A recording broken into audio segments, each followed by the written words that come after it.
organizmga kirganda odatda u immun sistemasi tomonidan kuchli hujumga uchraydi. Oqqon hujayralari darhol javob beradi. Zararlangan hujayralarga hujum qiladi va qo'shimcha kuchlarni jalb qiladi. Odatda bu yetarli bo'ladi, ammo bitta virus borki, u immun tizimi tomonidan ortiq darajada sinovdan o'tadi. Bu OIV. U organizmga kirgach, immun hujayralardan biri T hujayrani zararlaydi. Avval virus hujayraga yopishadi va ichkariga kiradi. Ichkariga kirgach, o'z fermentlari va genetik materiali bilan birga yadro tomon harakatlanadi. Ushbu fermentlardan biri teskari transkriptaza virus RNKsini DNKga aylantiradi. Bu esa hujayra genomiga qo'shilib, hujayrani OIV oqsillari va genetik materialni ishlab chiqarishga majbur qiladi va natijada virusning yangi nusxalari hosil bo'ladi.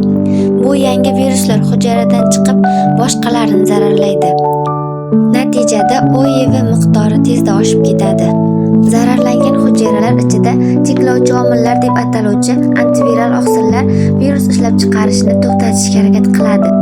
Bu paytda B hujayralar neytrallovchi antitanachalarni ishlab chiqaradi. Ular OIV zarrachalarning yuzasidagi tikkanchalarga yopishib, sog'lom yordamchi T hujayralarga kirishini to'xtatadi.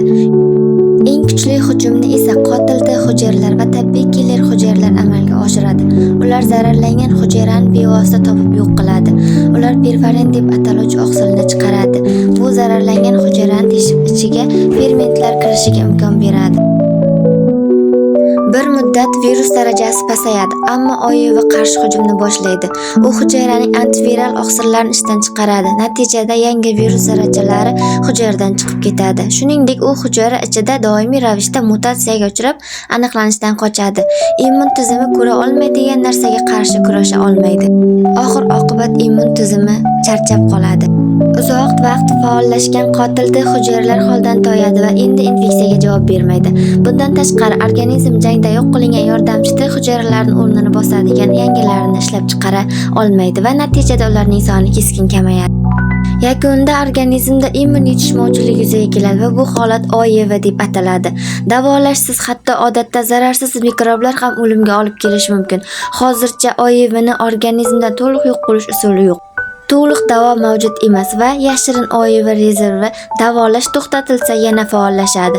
Ammo antiretrovirus dorilar bilan davolash muvozanatini o'zgartirish mumkin. Bu immun tizimiga tiklanib, yana kurashni davom ettirish imkonini beradi.